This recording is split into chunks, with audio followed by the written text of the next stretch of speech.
For most people in the West, the 20th century taught a really clear lesson, and that's that fascism is evil. And that lesson is absolutely correct. But what's strange and quite dangerous is the fact that we were never taught the same moral clarity about communism.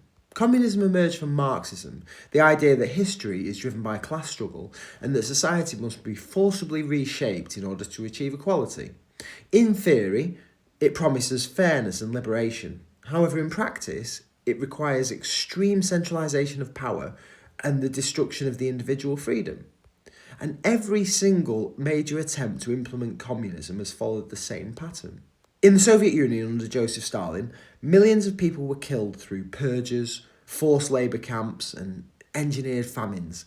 These weren't like foreign enemies, they were citizens, farmers, workers, intellectuals, and they were all eliminated to secure this ideological control. And then in China under Mao Zedong, the scale was even greater. The Great Leap Forward and the Cultural Revolution resulted in mass starvation, executions, and complete social collapse. Historians estimate that tens of millions died. Again, not because of war, but because of policy. And then different branches of communism emerged. We had Leninism, Stalinism, Maoism, Trotskyism, each claiming that the others had got it wrong, but they just slightly tweaked and got it better now. They all, though, shared the same core belief. The individual must be subordinated to the collective, and dissent must be crushed for the system to survive. And that's why communism always ended up the same way. A small elite at the top who controlled the resources, all the information and all the power, while the rest of the population lived under fear, scarcity and surveillance. And yet, unlike fascism, communism never fully lost its moral credibility in the West. And you still see its symbols celebrated now. You hear people say, oh, it was never done properly.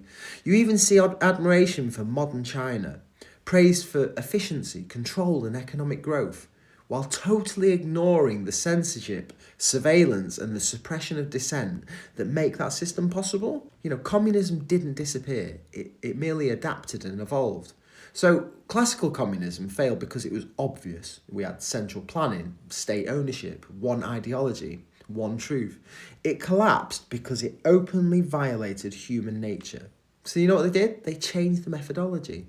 Instead of demanding that people surrender the individual to the collective, modern systems now fracture the individual into micro-identities, and we can see it all around us: race, gender, sexuality, religion, grievance, and then organise society around those fragments. The population becomes more and more divided, but the power becomes more and more centralised. Whereas traditional Marxism, focused just on the economic class, in the prosperous West, because this wasn't enough to generate revolution, the struggle shifted from economics to culture.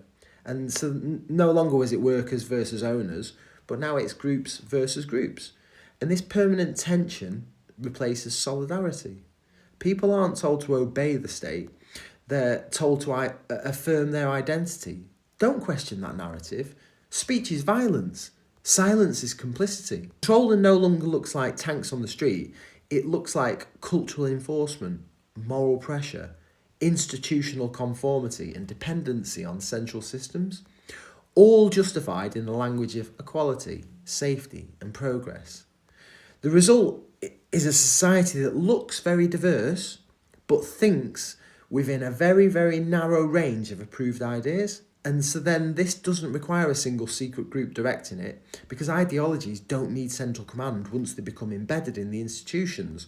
We've got universities, corporations, governments, NGOs and all of the media, and they can move in the same direction because they share the incentives, the same language and the moral frameworks. And that's why it feels coordinated, even when it isn't centrally planned. Just remember that this isn't 20th century communism, but it's the exact same impulse. The belief that society must be engineered, that the individual must be subordinated, that dissent is dangerous, and that a perfect future justifies the controlling the present, the means justifying the ends. However, history has already shown us where that road leads.